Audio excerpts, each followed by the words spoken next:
Oke, assalamualaikum warahmatullahi wabarakatuh. Waalaikumsalam warahmatullah. Oke, teman-teman semua, kali ini saya di sesi mungkin kalau segmen sama tokoh begini namanya wisdom, Pak. Jadi kalau ada segmen playlist namanya wisdom, itu Oh gitu, biasanya oke oke. menghadirkan yang tokoh senior lah gitu, Oh, Pak.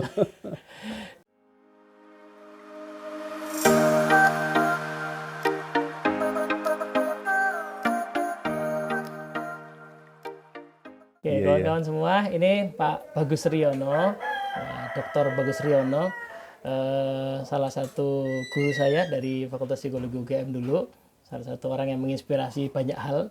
Ya, Pak Bagus, apa kabar Pak? Baik baik, alhamdulillah alhamdulillah. Terima Ini kasih. salah satu tokoh yang mungkin dianggap radikal ini. Ini perlu dijelaskan makna radikal itu. Radikal. Iya, karena dulu pernah ada gerakan Indonesia Beradab, Pak, kalau teman-teman ngikutin ya. Oke, Pak Bagus, sehat Pak? Alhamdulillah alhamdulillah. Oke. Teman-teman, ini Pak Bagus Riono saat ini masih mengajar di Psikologi UGM ya Pak ya. Program S1 sampai S3 Pak. Iya. Betul. Wah, baik, jadi masih di situ aja Pak ya. Iya di situ sambil kemana-mana. Gitu. Kemarin terakhir ke Rusia. Oh Rusia sudah agak lama. Kemarin terakhir ke Pakistan. Oke, di luar itu beliau adalah juga sekarang masih jadi ketua Asosiasi International International Association of Muslim Psychologists. Muslim Psychologist. Wah, Istilahnya presiden tadi. presiden ya. Wah, Gak usah kampanye udah jadi presiden. enak ya Pak ya. Jadi presiden dari Asosiasi Psikolog Muslim Internasional, Iya. gitu ya Pak ya. Mewarisi dari Profesor Prof. Badri. Malik Badri. Wah, jadi pewaris ini. Sama. Penunjukan langsung. Iya betul.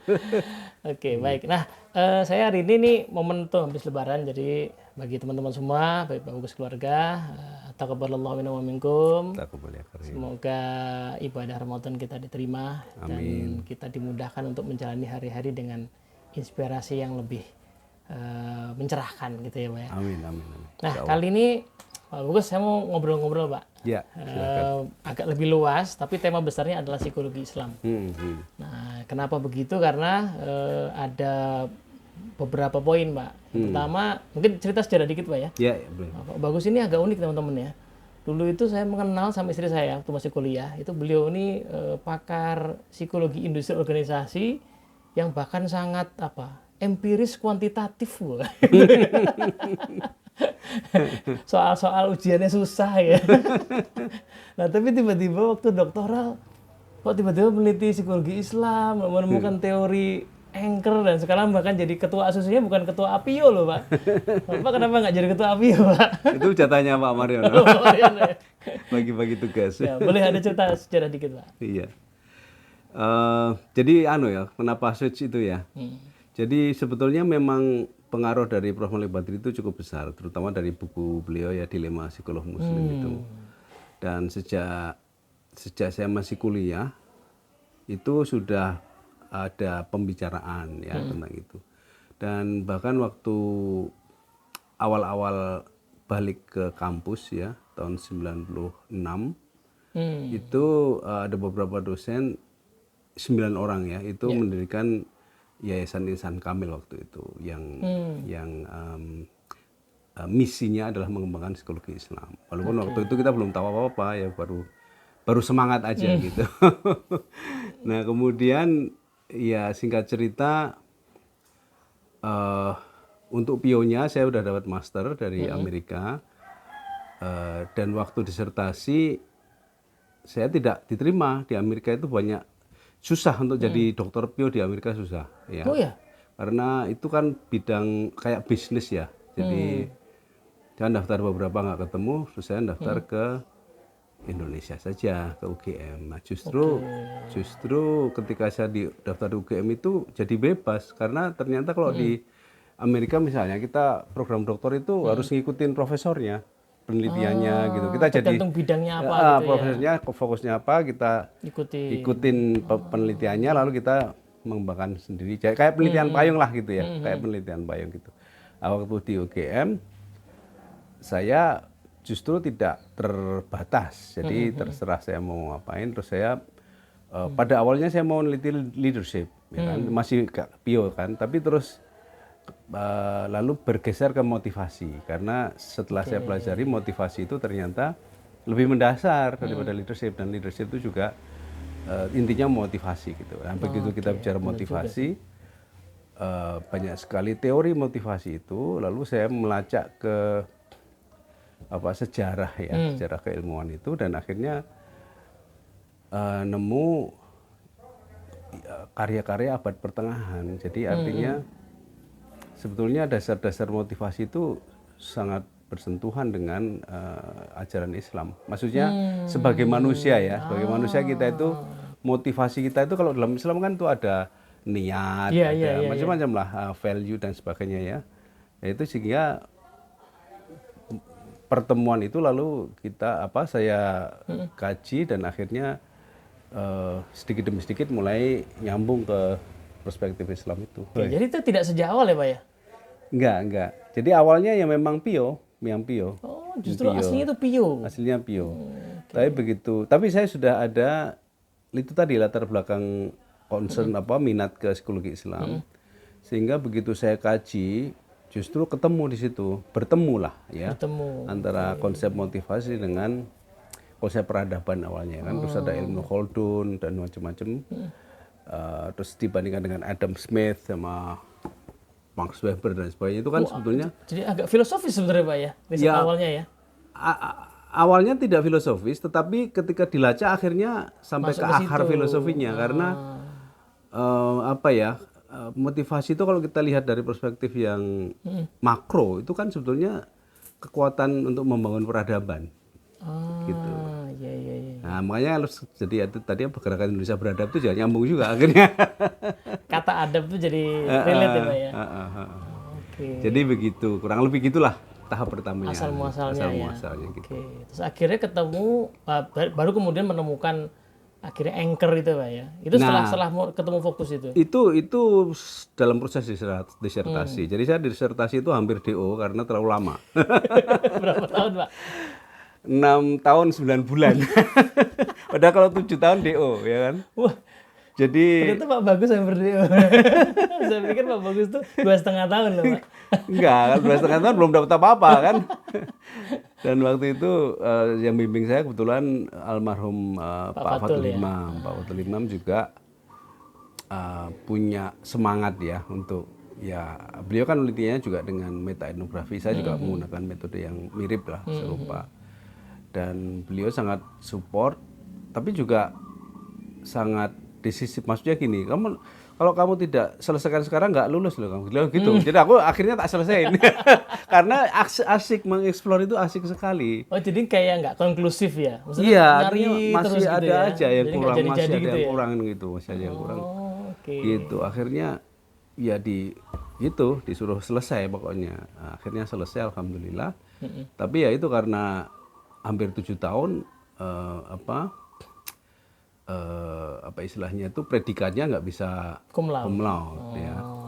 Nggak bisa cum laude. Tapi ya semua maklumi, termasuk waktu itu beberapa dosen senior juga memaklumi lah, ini masalah administratif aja. Artinya begini, maksud saya adalah bahwa memang ketika kita mengkaji ilmu itu, kalau kita betul-betul di situ ya, itu asik gitu, sehingga nyelam terus, sehingga kayaknya nggak ada selesainya gitu, ada selesainya gitu. Nah, tapi karena masalah administratif tadi harus selesai, dulu, soalnya kalau nggak lulus kan ya nggak jadi dokter, walaupun ilmunya tambah terus, tapi harus ada ujian gitu, titik ujian, kemudian dinyatakan lulus ya. Lulus itu baru, gitu caranya. Nah, selama proses disertasi itulah terjadi pertemuan ide atau pertemuan istilahnya ya, bukan ide tapi referensi lah, atau inspirasi yang bergabung antara dunia psikologi yang itu fokusnya ke motivasi, dan banyak kalau kita bicara teks psikologi itu semua ahli psikologi itu sebenarnya bicara motivasi gitu. Sejak Freud, Skinner dan sebagainya itu semuanya bicara motivasi, termasuk Maslow dan sebagainya. Sehingga ketika kita bicara motivasi, kita akan sampai pada esensi dari psikologi itu sendiri. Nah, ketika sampai esensi, Nah, Islam itu masuknya lebih mudah karena esensi dari psikologi itu sebetulnya ya jiwa kan. Nah, dan jiwa itu kan Islami, sesuatu yang sangat diakui. Nah, gitu. Jadi Mau akhirnya nggak mau ketemu ke sana ya. ketemu Itu ke sana. sebuah pertemuan yang sebagai konsekuensi logis saja Pak ya. Iya, iya, akhirnya perjalanan yang akhirnya bertemu di situ. Makanya terus muaranya nih jadi teori anchor itu. Itu muaranya. Jadi awalnya sih motivasi integrasi teori, kemudian ada teori ruh itu yang risk uncertainty, terus akhirnya bermuara ke anchor. Disitulah malu ketemu yang namanya lillahi ta'ala itu. Ya. Oke, ini teman-teman Pak Bagus ini sebenarnya ada beberapa poin yang unik ya. Pertama Pak Bagus jelas adalah senior saya di kampus psikologi ya kan, kuliahnya di situ juga Pak ya. Dosen bimbingnya Pak Bagus ternyata tadi Pak Fatul itu dosen bimbing saya juga, cuma beda level ya. Level disertasi nih Pak skripsi ya. Terus ternyata Pak Bagus pernah kerja di kantor yang sekarang jadi kantor saya juga. Ya. Jadi ini senior dalam banyak hal ya Pak ya.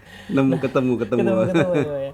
Nah, balik ke tadi Pak. Berarti sebenarnya angle-nya, saya jadi mau nanya kan, sedikit berkaca ke sejarah yang saya alami sendiri waktu saya kuliah kan, itu tahun-tahun ketika psikologi Islam juga di kalangan mahasiswa mulai dikaji. Betul. Ada namanya Islamic Psychology Learning Forum. Iya, Masih iya. ada nggak Pak itu Pak? Masih ya. Ya. Dulu saya ingat saya itu baru berdiri tahun pertama apa kedua Pak saya masuk itu. Nah dulu kita bikin apa namanya semacam kajian-kajian itu masih agak nyampur. Jadi orang suka nanya nih ya, ini kajian ilmiah apa pengajian? Nah, gitu. Karena isinya ustadz gitu. Iya, ya. betul. Jadi masih nyari-nyari gitu sehingga ada dua pertanyaan yang dulu suka muncul. Psikologi Islam atau psikologi Islami? Betul. Psikologi Islam itu apakah psikologi yang diislamkan, jadi tadinya dia kafir begitu ya, diislamkan, dibuat Islam, atau mengambil langsung konsep psikologi dari Islam? Itu tema-tema yang saat itulah muncul perdebatan yang saya waktu lulus ya nggak terlalu mengikuti lagi, tapi belakangan pas Pak Bagus jadi disertasi, kemudian saya sempat mengiwakan Bapak di Jakarta itu, akhirnya belajar 3 hari itu. Jadi ini kayaknya kok sudah menjadi sesuatu yang beda dan mungkin lebih matang gitu. Itu gimana Pak kalau Pak melihat sekarang?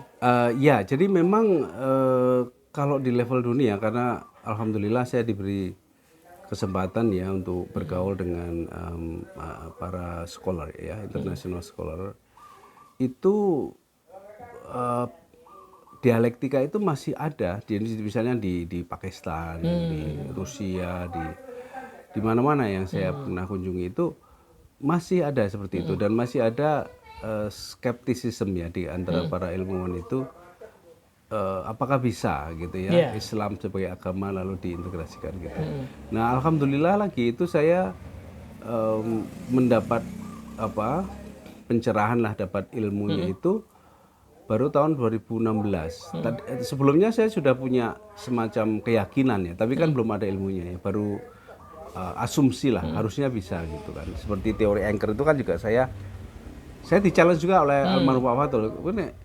Gue dong, ketika saya sampaikan teori ruh itu, beliau bilang ini ruh hati, ini belum jadi ini. Wah, gue iso jelaske bagaimana ruh ditiupkan itu baru bisa gitu. Nah, itulah lalu jadi teori anchor itu. Jadi teori anchor itu gara-gara ruhnya belum jadi.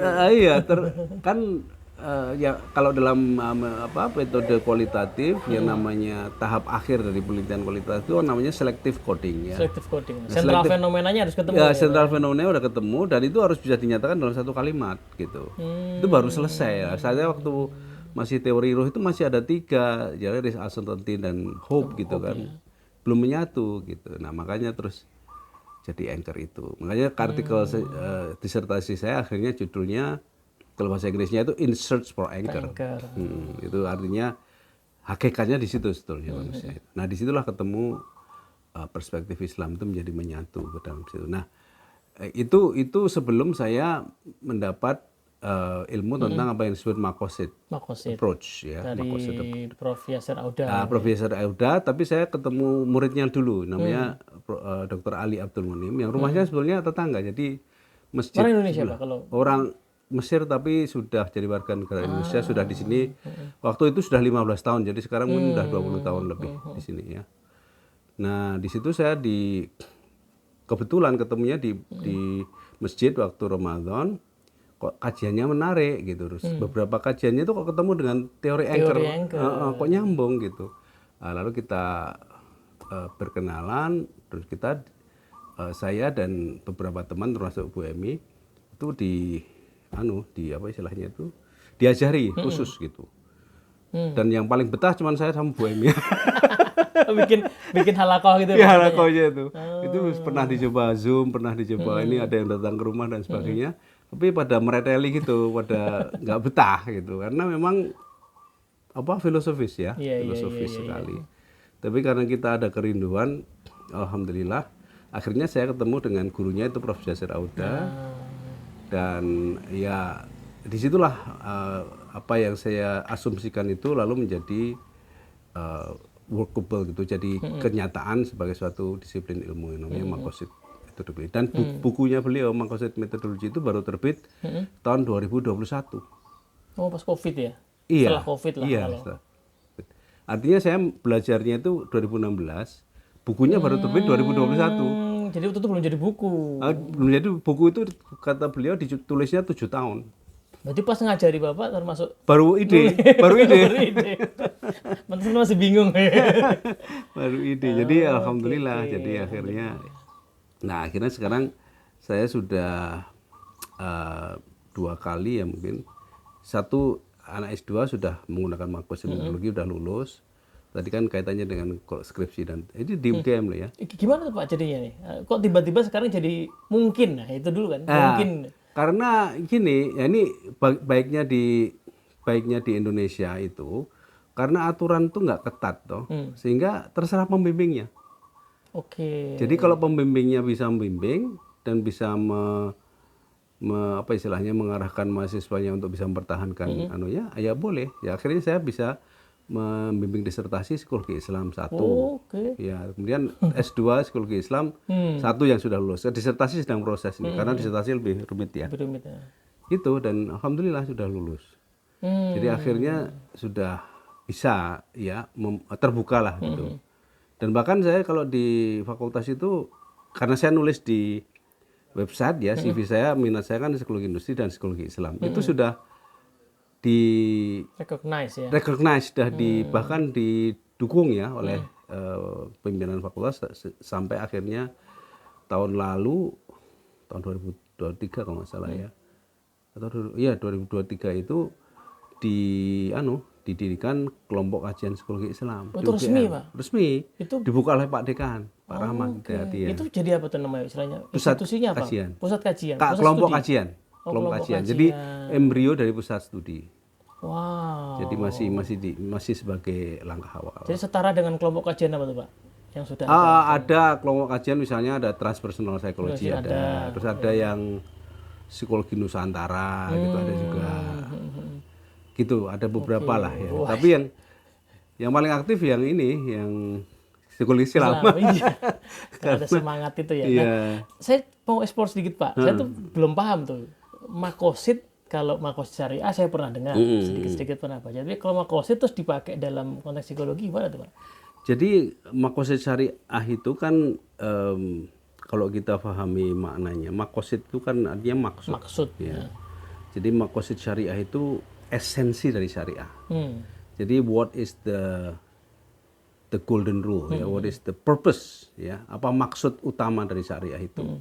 Nah, itu para ulama ternyata ada beberapa versi yang kita selama ini familiar itu versinya Imam Ghazali ternyata.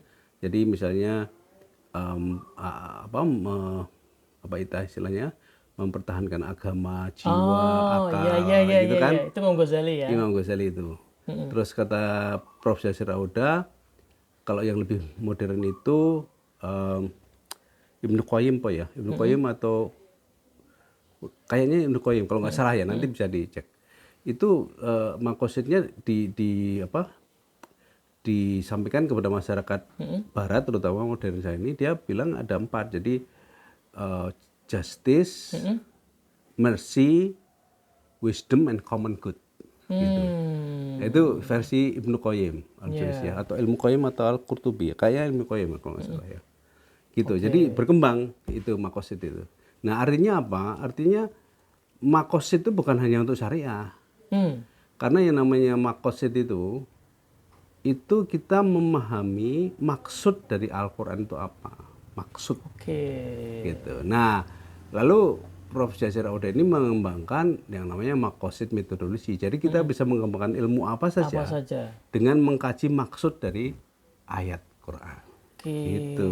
Berarti kalau dibalikkan ke pertanyaan saya awal tadi ya, tuh ada pertanyaan apakah psikologi Islam itu mengambil prinsip psikologi dari Quran? Berarti mungkin caranya lebih seperti itu ya, Pak ya. Orang membaca, seorang muslim membaca, kemudian memahami Maksudnya. maksud yang berkaitan dengan psikologi di situ, lalu dikembangkan secara empiris gitu ya. ilmiah, iya. Oke. Jadi ilmiah dengan empiris itu dua hal yang tidak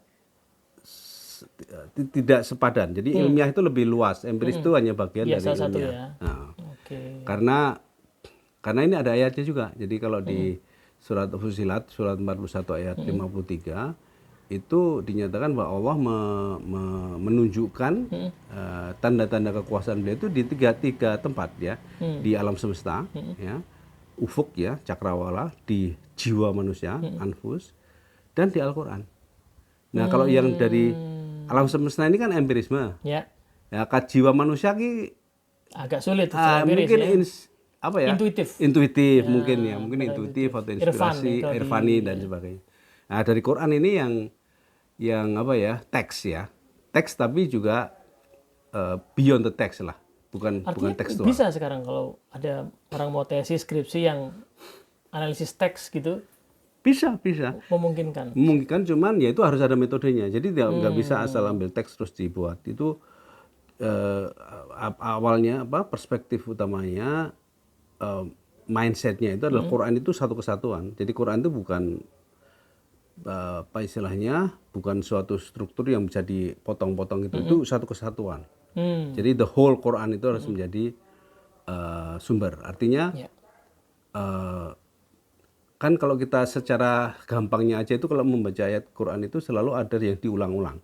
Misalnya gini, wala khaufun alaihim walahum yahzanun. Itu sejak Nabi Adam sampai kita itu selalu dinasihatkan itu. Itu kan psikologi itu. Iya. Itu psikologi itu. Jadi janganlah engkau khawatir dan jangan engkau bersedih. Janganlah kau takut dan janganlah bersedih. Maka engkau tidak akan takut dan engkau tidak akan bersedih. Nah, itu kan bisa digali. Gimana caranya supaya gitu? Oke. Jadi kesedihan dan ketakutan suatu yang bisa dieksplorasi, bisa Iya, bisa diatasi digali gitu ya. dari Al-Quran. Dan itu diulang-ulang. Itu salah satu contoh ya. Dan itu juga sudah dirumuskan oleh Al-Balkhi di abad ke-8. Jadi menurut Al-Balkhi itu. Kalau nggak salah bukunya ada terjemahannya, Pak. Iya, terjemahan oleh Prof. Malik Badri itu. Yang The Sustenance of the Soul. Oh iya. Itu Masalih Al-Anfus ya kalau bahasa Arabnya. Risalah Jiwa kalau salah, terbitan barunya itu judulnya. Mungkin diterjemahkan bahasa Indonesianya ya. Itu penyakit jiwa itu atau masalah kejiwaan itu ada 4 kategori. Yaitu takut tadi, sedih, kemudian marah, dan ragu. Nah, takut ini lalu menjadi anxiety disorder. Sedih menjadi depression ya. Amarah itu menjadi aggression, Violence ya. aggression. Ragu itu dari obsessive compulsive disorder. Dan ternyata 4 kategori yang dari Al-Balkhi itu yang saya duga, walaupun saya belum menemukan buktinya, tapi saya duga itu asalnya dari Quran, itu menjadi pedoman di DSM. DSM. Cuman terus nanti ditambahin cabang-cabangnya seperti panic attack lah, histeria dan sebagainya, tapi akarnya 4 itu. Jadi DSM kan sudah jadi varian yang sangat banyak ya. Kalau ditarik akar-akarnya dan kita mau mencoba mungkin bahkan mengantisipasi ya Pak ya. Mengantisipasi, memprevent itu dari 4 sumber kondisi psikologis tadi. Dan Imam Ghazali juga mengkonfirmasi itu kan, misalnya marah itu menjadi salah satu penyakit jiwa gitu, dan sebagainya. Jadi nyambung gitu. Wah, ini menarik. Jadi terjawab itu yang pertanyaan dulu itu Pak ya. Iya. Nah, psikologi Islam itu salah satunya barangkali angle-nya adalah tadi ya, menggunakan makosid syariah untuk menyarikan teori-teori psikologi yang kita bisa uji secara ilmiah ya.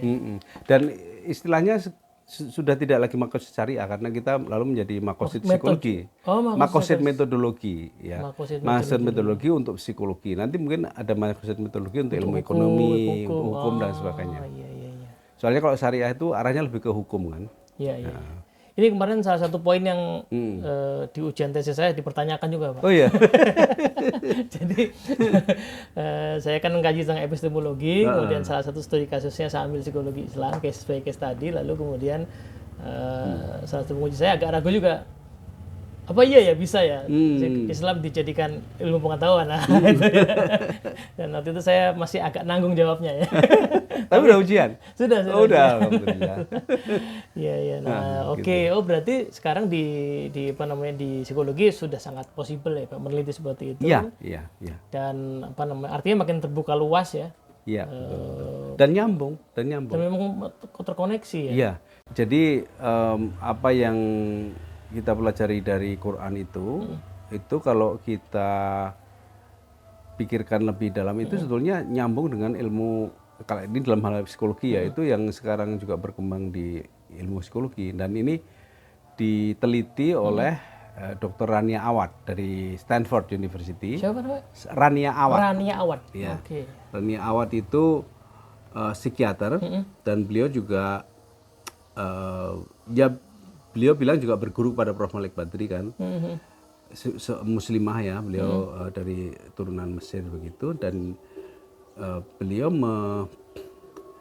mengkaji Al-Balkhi itu karena beliau bisa bahasa Arab juga, dan akhirnya dapat lampu hijau dari pimpinannya di Stanford untuk apa mempublikasikan itu, mengkaji dan mempublikasikan, dan beliau menunjukkan bahwa ini DSM ini itu turunannya Al-Balkhi sebetulnya, atau sejalan dengan konsepnya Al-Balkhi. Ada genealogi dari pemikirannya Al-Balkhi. Sadar nggak sadar mungkin waktu penyusunnya. Nah itu makanya itu sadar atau enggak kita nggak tahu kan, tapi secara artefak gitu, secara empirik gitu ya, secara empirik itu mungkin nyambung. kalau dirunut sanatnya ada nyambungnya juga barangkali ya. Cuman dalam sejarah peradaban kan ada apa ya, gap ya antara peradaban Islam dengan Barat itu yang. Nah, ini jadi menarik ya teman-teman semua ya, karena apa namanya Pak Bagus itu dengan kuliah Bapak waktu 2016 Pak, kalau Bapak ingat, itu salah satu yang menarik adalah kajian tentang apa namanya filsafat ilmu pengetahuan ya. Di training itu training tapi sebenarnya kuliah gitu ya. Dan itu menginspirasi saya, akhirnya kalau di runut-runut ya saya kuliah filsafat gara-gara itu juga. Saya jadi meminati bidang itu gitu ya, dan akhirnya dan sekarang masih mendalami epistemologi juga gitu ya. Iya. Oke, baik. Mungkin apa namanya next kita akan bisa membahas juga ya Pak Bagus ya. Kira-kira temuan-temuan terbaru, saya dengar Bapak nulis juga tentang tasghiyah terapi. Betul. Barangkali kita bisa eksplorasi itu lagi lebih lanjut, karena di obrolan yang sebelumnya teman-teman mungkin di beberapa bulan lalu ya, ada kata tasghiyah itu bagi saya ketemu satu insight yang berbeda ya. Jadi insya Allah kita bisa bahas buku tersebut yang nggak ada di sini. Harus nyari sendiri agak di luar. Tapi moga-moga teman-teman yang sekarang punya minat terhadap psikologi Islam atau sedang mencari topik-topik riset itu sudah possible di berbagai kampus, mungkin terutama di psikologi UGM ya. Cuma nggak tahu Pak Bagus masih ada kuotanya nggak kalau mau membimbing ya. Kalau S2 lebih banyak, S3 itu agak susah. Ya. Oke. Baik Pak, terima kasih banyak Pak. Iya, Pak. Ini pas kita juga azan zuhur ya. Iya, pas zuhur. Oke, teman-teman moga-moga manfaat. Ketemu lagi ya. Assalamualaikum warahmatullahi wabarakatuh. Waalaikumsalam warahmatullahi wabarakatuh.